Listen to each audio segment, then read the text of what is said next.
Hey guys, so this video is all about money pain. Now we all have a relationship with everything in our lives, with our family, with our friends, with our body, and even with money. So I want you to think about what is your relationship with money. And that means when you think of money, what comes up for you? Is it anger? Is it resentment? Is it shame? Is it lack? Is it frustration?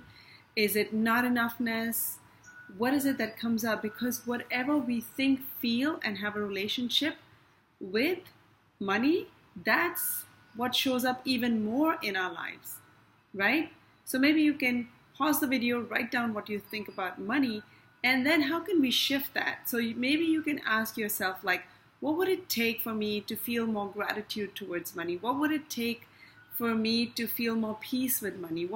What would show up in my life if I could relax about money, if I could feel more love and peace and joy with money?